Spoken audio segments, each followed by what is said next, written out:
ودان افغانستان دی ودان افغانستان ودان افغانستان دی ودان افغانستان وطن د هر افغان دی مسکن د هر افغان دی وطن د هر افغان دی مسکن د هر افغان دی بدن خور غیرت کو خپل ځان متری قربان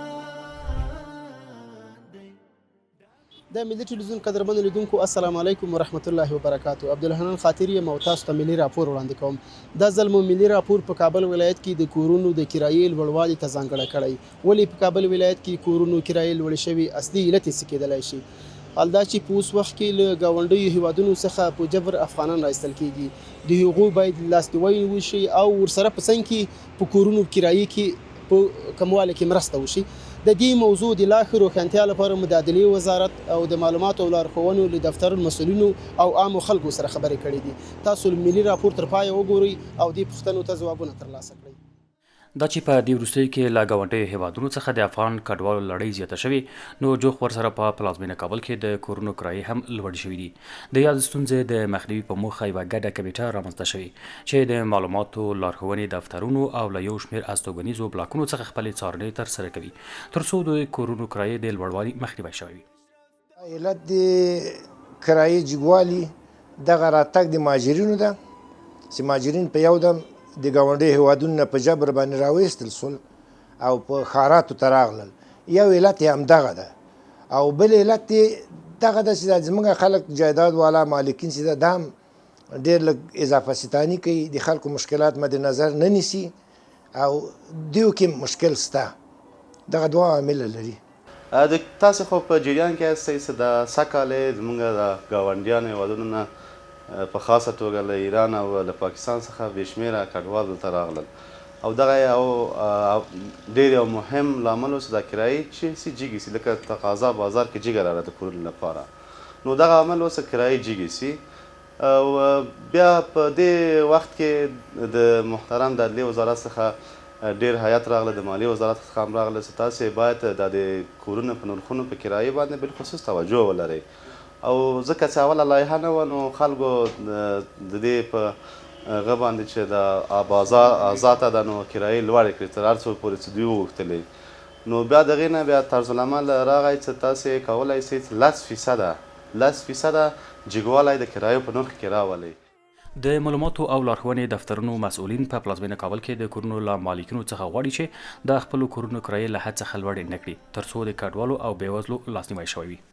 د دوی اصول خو دا دي موږ ته راغلي وو، موږ یې کنټرول کړو. رانماګانو بعضې اسنادونه یې وکتل ستاسې بال دغه نشر نه چې اعلان سوی ده باید کرایې ټیټې سي، تاسې څه اجرات کړي دي. موږ هغه ورته ویلې چې د موږ خبرې څوک نه اوري. موږ جایداد والا ته ووایي چې وروره خلک مشکلات لري، خلک بیکاره دي، مهاجرت نه راغلي دي، دیو سره باید لږ ګذشت سي. هغه تاثیر نه لري. نو دې نه خپله دغه هیئت دغه کمیسیون چې ټاکل سوی دا باید جایدادونه کنټرول کړي. موږ خو ډېر وخت د مالکانو ته داسې سپارښتنه کړې چې تاسې باید دغه د ظالمانه کرایې نه ډډه وکړئ ځکه چې دا هم نه په اسلام کې هم ناروا ده او نه په شریعت کې هم ناروا ده او د خپل په زمین کې به هم دا ناروا اوسېږي. د هغې 2-3 زره افغانۍ به چیني کېږي ولیکن شاید په بله لاره کې دا مصرف شي ځکه چې دا خو یو ظلم اجبار ده. نو یو کرانشین خو هغه د خپله په زړه باندې پیسې نه ورکوي، مجبوره ده چې بېچاره لاړ شي یو ځای کې کښېني د خپل هغه عیال و بچ کور ته ورسوي. د معلوماتو لارښوونې د دفترونو مسؤلین همدارا زیاتوي چې په دې برخه کې باید کنټرول نور هم جدي شي تر څو د کورونو کرایې ټیټې شي. دغه شوراګانې دي څونه د ښاروالۍ له طریقه وکیلان د ګذر دي دا باید راوغوښتل شي، دوی ته باید تفهیم شي، پوه شي دا خلک بس کرایې دولت ټیټې کړي دي، مالیې ټیټې کړي، کرایې باید ټیټې شي.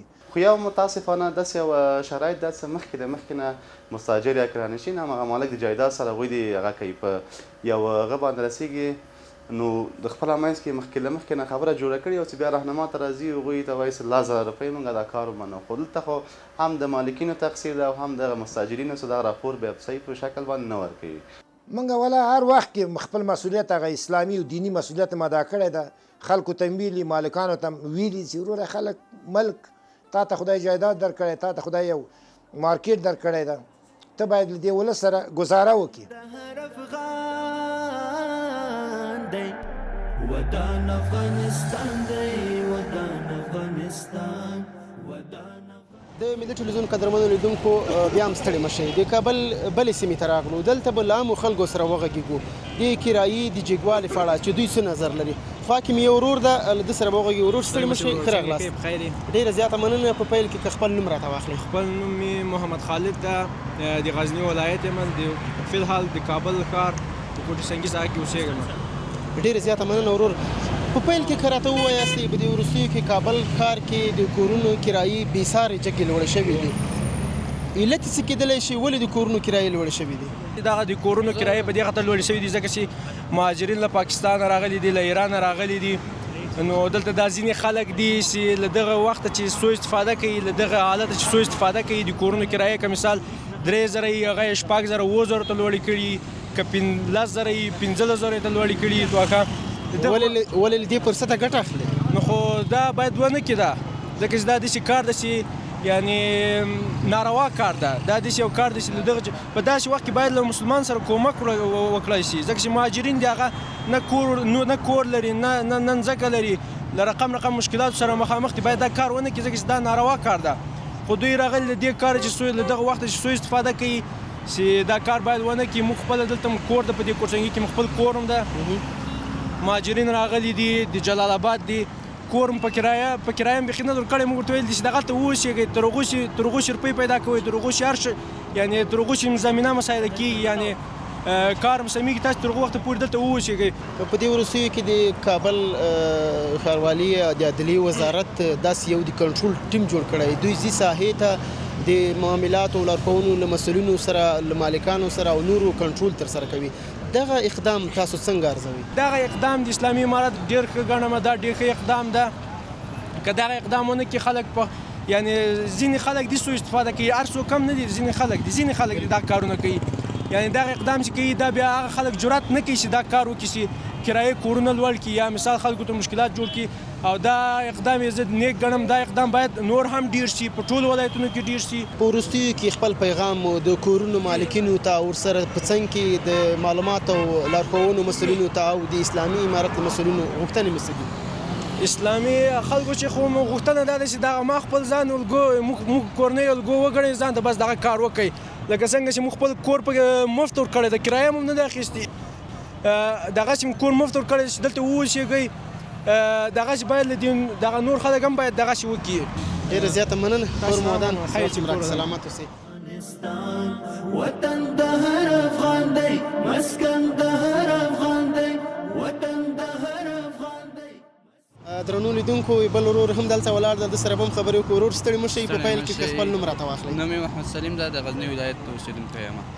ډېره زیاته مننه کور ودان چې وخت یې راکړ په کابل کې د کورونو کرایي جګوالي په اړه به ستا نظر واورو ولې د کورونو کرایه لوړه شوې ده علت یې څه کیدی شي ما نظر خو په دې باره کې داسې دلته اوس مهال خلک مهاجرین محصلین ډېر شوي دي او ډېر خلک راځي همدې کابل کې ځایونه پیدا کوي خلک راځي دلته نو ما نظر له دغه خلکو د اپارتمانو له مالکانو د کورونو له مالکانو مې غوښتنه دا ده نظر مې دا دی ته چې دغه خلک بېوزله دي بې کاروباره دي دغو سره تاسو کومک وکوئ او دومره بې انصافي مه کوئ ځکه چې پخوا به موږ دلته راتلو زه خپله همدلته کابل کې محصل یم ما به اتاق دلته نیوه تقریبا ښه په بیه به اتاقونه پیدا کېدو نو ما د خلکو غوښتنه دا ده چې تاسو باید د خلکو سره د محصلینو سره کومک وکوئ او دا کرایې ورته راټیټه کړئ ډېره زیاته مننه په وروستیو کې د عدلیې وزارت او د کابل ښاروالۍ ترڅنګ نورو ادارو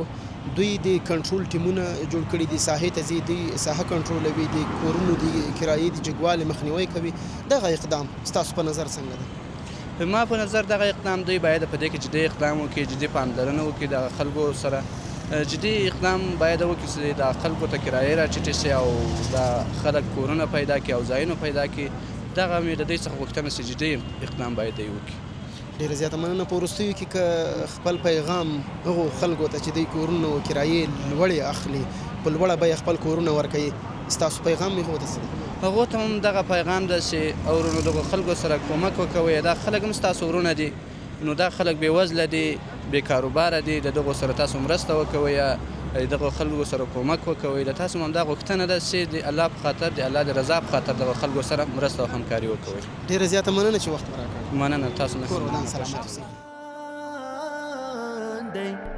ودان افغانستان دی ودان افغانستان ودان افغانستان دی ودان افغانستان. د ملي ټلویزیون قدرمنو لیدونکو موږ د کابل یو بلې سیمې ته راغلي یو. په همدې سیمه کې درانه مشران ولاړ دي. د مشرانو سره به په کابل کې د کورونو کرایي جګوالي په هکله بحث ولرو. په پیل کې ستړي مه شئ. حاجي صاحب مبارکه ښه یاست؟ ستړي مه شئ. ستړي مه شئ. حاجي صاحب مبارکه زه به ستاسو په منځ کې ودرېږم که ستاسو خوښوي. حاجي صاحب مبارکه نوم مبارک مو څه ده؟ زما نوم مفتي محمد علي احمدي د پوهنتون البیرون استازی. احمدي صاحب محترم، په دې وروستیو کې د کابل ولایت کې د کورونو کرایې په بېساري ډول لوړې شوي دي. علت یې څه ده؟ برادر محترم، شما سوال کردین در رابطه در مورد افزونی کرایه خانه پوهنتون، البته ولایت کابل خصوصا. در رابطه در مورد این مورد وزارت عدلیه یک پیامی را مطرح کرده بود که در تمام مالکین شهر کابل باید کرایه 10% باید کم کرده شود. با وجود آن هم وزارت عدلیه، وزارت امر بالمعروف، بخش شکایت کوشش‌های خود کردند، اما در رابطه در مورد عدم مسئولیت بعضی مسئولین در ساحه بررسی نمیکنند. با او سلسله اکثر مالکین در ظاهر هم سخن ارائه میکنند ولی در حقیقت عمل نمیکنن. کرایه دو چند بلکه سه چند بالا بردن. قبلا مثلا 10,000 یک 4 اتاقه کرایه بودن، فعلا 17,000 18,000 تا 20,000 رسیدن. به این سلسله راه حل را باید سنجیده شود. یگانه راه حل بودی که ایرا دیده می شوند ای هستند که باید از نزدیک ساحه را بررسی کرده شوند، مالکین امو بلاکا را تلفن نمبرش گرفته شوند، زنگ زده شوند. یک موضوع. دوم، در رابطه در مورد راهنمای معاملات، اینا هم نقش اساسی دارند. اینا را باید مجبور مکلف بسازند که از این بالاتر هیچ کس خانه کسی را ثبت نکنن. ثبت هم بکنن، اینمی نرخ برشان بگه که پیام فرمان امیرالمومنین و همچنین فرمان وزارت عدلیه و فرمان وزارت امر بالمعروف بخش کمیسیون شکایت، اینا هم هستند که 10% باید تطبیق شود. سوم گزینه هستند وکیلای گذر هم نقش اساسی دارند که باید اینا هم در جریان گذاشته شوند. و چهارم گزینه به خاطر راه حل این امامان مساجد هم نقش اساسی و کلیدی دارند، از اینا باید پرسان کرده شوند. در منطقه که مولوی صاحب امام است، آیا امی کرایه کدام تغییرات آمده یا خیر؟ آیا به فرمان وزارت عدلیه اینا چند فیصد عمل کردن و خیر؟ از اینا باید پرسان کرده شوند. این 4 گزینه است، این راه حل اساسی شمی هستند. و پنجمین گزینه ای هستند که از این طرف مسافرین عودت کنندگان از ایران و پاکستان اینقدر زیاد شدن، از این موقع یک نوع استفاده سو میکنن، یک ظلمی هستند که قابل بخشودنی نیستند. ډېر زیاته مننه. حاجي صاحب تاسو ته به هم راشو. حاجي صاحب مبارک پیل کې خپل نوم راته واخلئ. بسم الله الرحمن الرحیم. نائمه مفتی عبدالاحد هستم. در رابطه موضوعی که شما یادآور شدین، در این رابطه اولا که موضوع را کاملا مفتی صاحب محمد علی احمدی براتان واضح با تفصیل گفت. ما هم با مطابق با نظریات مفتی صاحب، همین نظریات هم پیش ما هم همین نظر هست که یک طرف وقتی که یک موضوع اعلان میشه از طرف وزارت عدلیه و همچنان از دیگر ارگان هایی که زیرب هست، باید جنبه عملی صورت بگیره. اگر ما اینجا جنبه عملی نداشته باشیم، مردم هیچ وقت امو چیز خود پیش میبره، امو قانون خود پیش میبره. چنانچه که گفتن کرایه خیلی بلند شده. واقعا این یک ظلمی هست که به خاطر برادرای ما و شما که از مسافرت میان از ایران، از پاکستان، بالای اونها بسیار یک هزینه گزافی است که بناهن نظری ما امیست که یک طرف زمانی که اعلان میشه، زمانی که گفته میشه، همچنان برای ما هم موضوع آمده بود در رابطه کرایه خانه از طرف وزارت حج و اوقاف.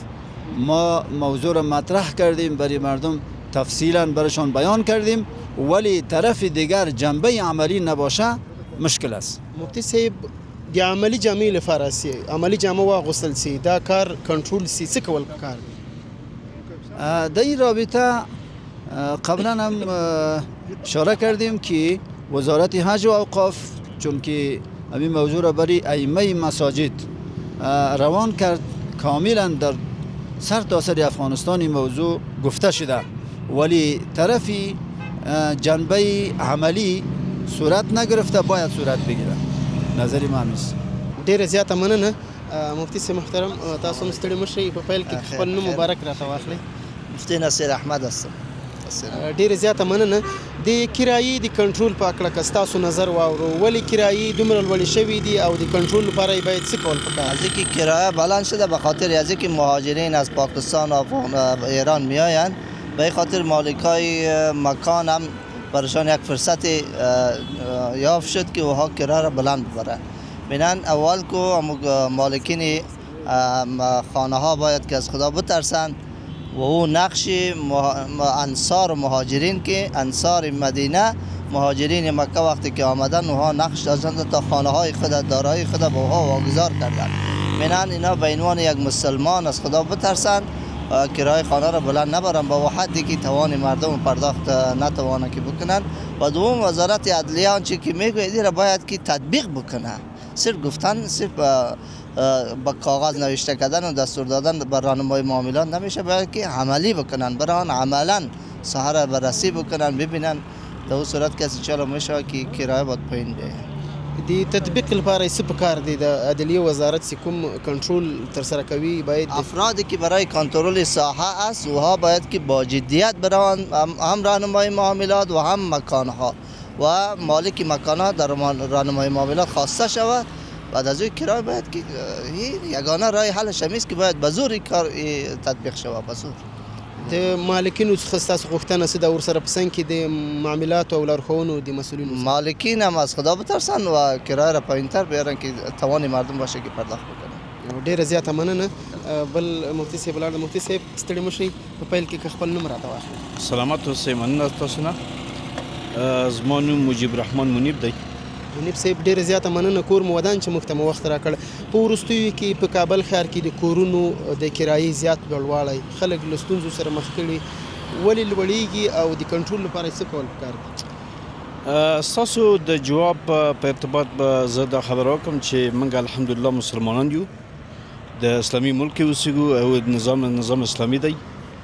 نو اسلام د اخوت دین دی، د ورورولۍ دین دی، د اخلاق دین دی، د همدردی دین دی، څنګه چې رسول اکرم صلی الله علیه وسلم مهرباني کوي. المسلم اخو المسلم لا یظلمه ولا یسلمه. مسلمان د یو بل مسلمان ورور دی، هغه به نه خپله ورباندې ظلم کوي نه بل دښمن ته به آسپاري.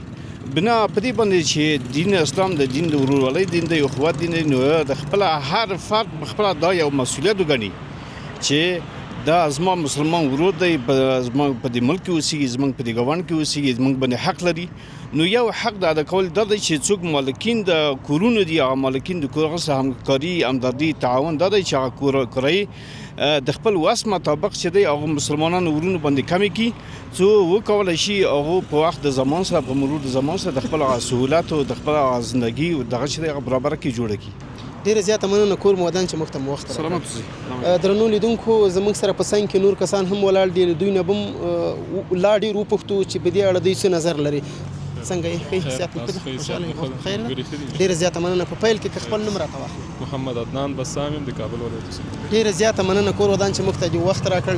په پیل کې که راته ووایاست په کابل کې په وروستیو کې د کورونو کرایې جګوالی خلک له ستونزو سره مخ کړي دي، ستاسو په نظر ولې د کورونو کرایه لوړېږي؟